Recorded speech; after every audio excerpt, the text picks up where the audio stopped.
Saya bernama Rusdi, tinggal di Desa Tanah Merah, Kecamatan Pesangan, Kabupaten Birun.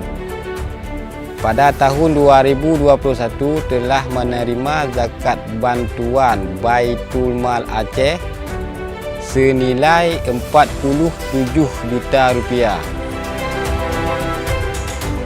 Bantuan tersebut saya gunakan untuk membuat dapur pembakaran batu bata, membelikan hand traktor, dan saya rehab rumah.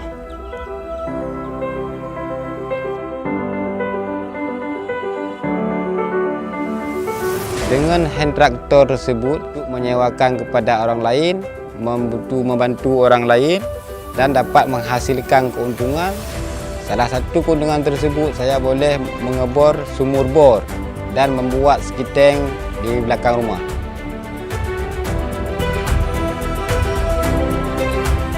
Alhamdulillah, dengan bantuan Baitul Mal Aceh, ekonomi saya sudah meningkat.